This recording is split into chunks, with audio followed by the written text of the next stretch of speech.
The psalmist in Psalms 106 has taught us many things about the relationship between God and the children of Israel, and the relationship between God and all of humanity, and how that God has a standard, and his standard is consistent.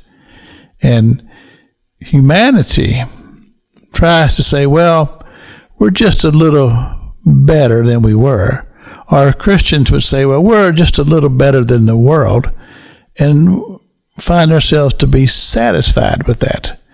But God's standard doesn't change, and we find this played out as the psalmist talks about the experiences of the children of Israel in the wilderness, and how that they were happy because they'd crossed the Red Sea successfully, and they saw the hand of God.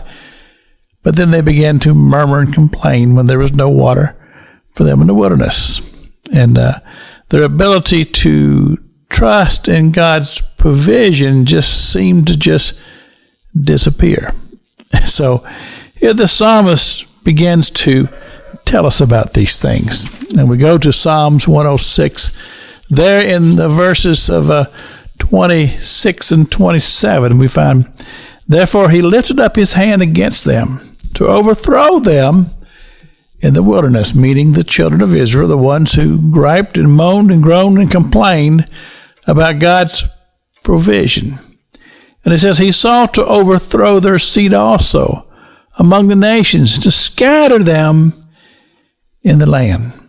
And so here we find a people who just very little time before this were just rejoicing and praising God and just bragging on their God. And now it's just the opposite. And they're saying things of blasphemy against the very God that had provided for them there at the Red Sea. So it says that God sought to overthrow them. This is very interesting, because as God became angry with the children of Abraham, but Moses stood between God and the people. And Moses reminded God how that if he were to destroy these people, that all the heathen tribes would say, oh, look at the God of Israel. You can't trust him. Well, this is so fascinating. And if you're like me, it kind of messes with my theology a little bit.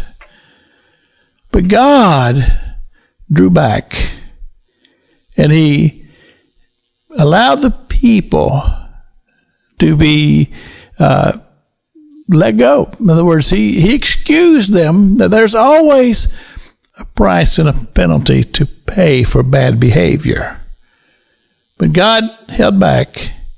He didn't destroy the people. He gave them mercy. And mercy is a very integral part of what we as Christian believers believe in, because we count and rely upon the mercy of God. And God's mercy, he says, does not change. Mercy then and mercy today. It's Pastor Jack King with the gospel on the radio broadcast.